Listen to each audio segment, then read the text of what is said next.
Shalom. Saya akan menjelaskan tentang bagaimana kekudusan Allah di dalam Imamat pasal 19 ayat yang kedua. Kita bisa melihat dari pendahuluannya. Pada saat ini atau zaman sekarang ada banyak orang yang masih hidup yang belum dalam kehendak Allah. Nah, Allah menghendaki agar manusia itu hidup sesuai dengan kehendaknya. Hal ini menunjukkan bahwa Allah juga menghendaki manusia untuk hidup seperti Allah. Di dalam ayat-ayat di Alkitab sendiri menjelaskan bahwa bagaimana sifat Allah yang kudus menghendaki manusia agar untuk menjadi sama atau serupa dengan dirinya. Dalam istilah kudus dalam perjanjian lama sama dengan di dalam perjanjian baru, bahwa kata kudus atau kekudusan sangat sering dipakai dalam Alkitab. Namun demikian juga di dalam yang perjanjian lama. Banyak orang yang memahami bahwa kekudusan diartikan dengan sederhana, kudus, dipisahkan atau dikhususkan. Nah, ini berarti bahwa kita itu dipisahkan atau dikhususkan oleh Allah menjadi bagian atau umat pilihannya.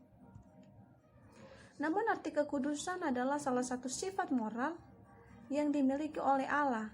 Oleh sebab itu, Allah sangat menginginkan agar setiap umatnya untuk hidup kudus, karena Allah sendiri sudah menunjukkan kalau Dia Allah yang kudus, ya. Sama seperti di dalam Imamat 19 ayat 2b mengatakan, "Kuduslah kamu sebab aku Tuhan Allahmu yang kudus." Dalam perjanjian baru memberi tanggapan atau arti kata pengudusan yang artinya adalah dipisahkan untuk Allah, ya, penyucian dari kejahatan moral dan menjadi serupa dengan Allah. Kata sifat kudus ini dipakai untuk mengungkapkan sifat benda atau hal tertentu. Kekudusan inilah yang segera merintangi pendekatan manusia kepada Allah, karena manusia menyadari ketidakkudusnya, ya, di hadapan Allah. Sebagaimana Allah juga menyatakan bahwa Ia adalah Allah yang kudus. Namun demikian, Allah juga memberi pernyataan yang berkaitan bahwa kekudusan adalah kedudukan, ya, di mana merupakan cara utama karya Allah untuk menebus manusia dari maut atau dari dosa. Nah, kita melihat dari latar belakang imamat ini berisi pengarahan yang diberikan Allah kepada Musa, di mana selama 2 bulan di antara selesainya pembangunan kemah suci dan keberangkatan Israel dari Gunung Sinai.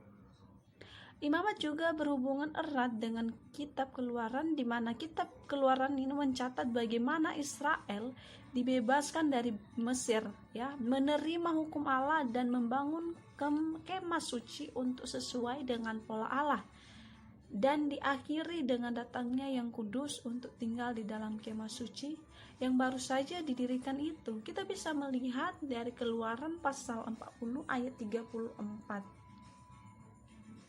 Nah, siapa penulis ini?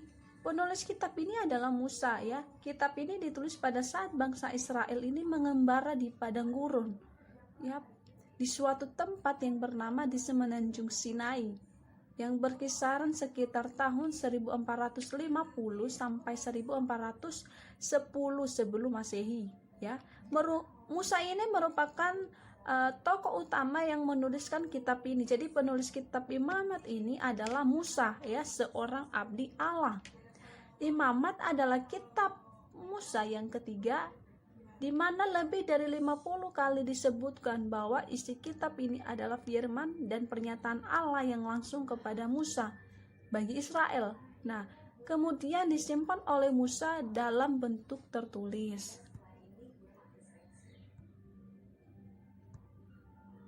Nah, apa tujuan kitab ini? Yaitu memberitahukan bahwa bagaimana umat yang berdosa atau manusia yang jatuh dalam dosa dapat mendekati Allah yang kudus dengan cara mereka agar hidup kudus sama dengan Allah, ya. Untuk mengajarkan bangsa Israel ini dan para imam perantara mengenai cara mereka untuk menghampiri Allah melalui darah pendamaian, ya, dan untuk menjelaskan bahwa standar kehidupan kudus yang ditetapkan Allah adalah bagi umat pilihannya. Adapun tujuan Allah yaitu agar setiap manusia atau umatnya ini tetap hidup kudus, ya, membersihkan diri dari dosa. Kenapa? Karena supaya umat-umat Allah dapat menyatakan pengabdiannya kepada Allah. Allah yang kudus juga dapat menuntun setiap umatnya, ya, untuk hidup kudus seperti di dalam Imamat pasal 17 sampai 25 menguraikan beberapa hal-hal tertentu. Nah, siapa penerima kitab ini? Kitab ini ditunjukkan kepada bangsa Israel, ya, di mana pada saat itu mereka berada di padang gurun yang menuju ke tanah perjanjian. Namun si pembaca atau si pendengar mula-mula dari kitab ini ialah orang-orang Yahudi, ya, yang masih dalam perjalanan menuju ke tanah perjanjian. Nah, konteks jauhnya kita bisa melihat dari pendekatan dengan pasal 19 adalah pasal 18, ya. Kedekatannya pada pasal 18 ayat yang pertama sampai 30, di sana Musa memberitahukan perkataan Allah kepada Israel, ya. Dan pasal yang ke-18 ayat yang kedua menjelaskan sebuah perintah Allah kepada Musa untuk mengatakan apa yang hendak dikatakan oleh Musa kepada bangsa Israel. Pada ayat yang kedua B mengatakan bahwa di saat Tuhan menyuruh Musa untuk mengatakan Tuhan itu adalah Allah mereka, tanda kutipnya adalah akulah Tuhan Allahmu. Nah, pada ayat yang ketiga, adapun yang diinginkan Allah Israel kepada umatnya adalah supaya mereka tidak hidup menurut suatu kebiasaan, ya, yang dilakukan oleh orang-orang yang ada di sekitar mereka, yaitu bangsa-bangsa yang tidak mengenal Allah, yang hidup jauh dari kehendak Allah. Nah, Israel juga harus berpegang kepada segala peraturan dan ketetapan Allah. Kenapa? Pada bagian ini Allah menghendaki agar setiap orang Israel harus hidup kudus di hadapan Allah, terlebih khusus dalam sebuah hubungan, ya. Hubungan apa itu? Yaitu pernikahan, ya. Dalam pernikahan harus kekudusan pernikahan merupakan hal yang sangatlah penting dan harus dijunjung tinggi oleh orang Israel. Pada ayat yang kedua 21b mengatakan supaya jangan engkau melanggar kekudusan nama Allahmu, akulah Tuhan. Nah, pada ayat tersebut Allah memerintahkan umatnya untuk tidak melanggar kekudusannya. Kenapa? Karena Tuhan adalah Allah Israel dan Israel sebagai bangsa pilihannya harus hidup sesuai dengan perintah Allah, ya, dan hidup sama seperti Allah. Dan dilanjutkan juga pada pasal yang ke-19 ayat yang kedua yang menjelaskan bahwa Allah itu adalah kudus dan haruslah hidup sesuai dengan kekudusan Allah. Nah, kita bisa melihat dari eksegesis Imamat 19 ayat kedua.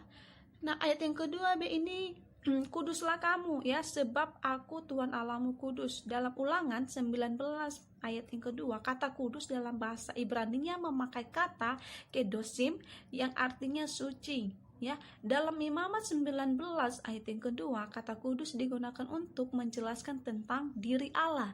Nah, bahwa Allah adalah pribadi yang kudus. Jadi Musa menulis kata kudus ini berkali-kali untuk menggambarkan bagaimana pribadi dan kehendak Tuhan, ya. Dalam bahasa Ibrani, kados yang berarti terpisah atau tidak bercampur dengan yang lain.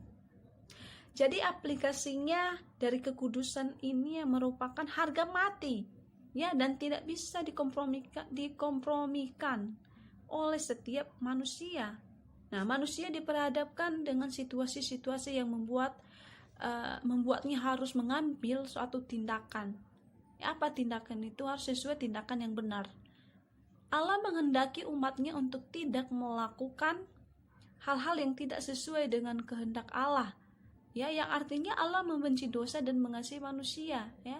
Allah mengasihi manusia dan dirinya, ya, tidak mau manusia hidup di dalam dosa.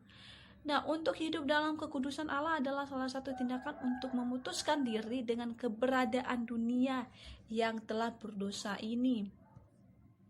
Jadi kesimpulannya bahwa kekudusan Allah merupakan sebuah harga mati yang memang harus dilakukan oleh umat manusia atau umat manusia atau umat-umat Allah ya. Oleh umat Allah, ini merupakan sifat yang melekat pada diri Allah, bahwa Allah itu adalah pribadi yang kudus, bersih, dan tanpa dosa. Kekudusan merupakan pusat dari keberadaan Allah, baik yang berkenan dengan namanya dan juga karakter atau sifatnya yang memang kudus adanya. Nah, hal ini tersebut tidak akan mungkin ditemukan di dalam diri manusia dan di dalam dunia, karena hal ini terjadi disebabkan oleh manusia, karena sudah disebabkan manusia telah jatuh ke dalam dosa.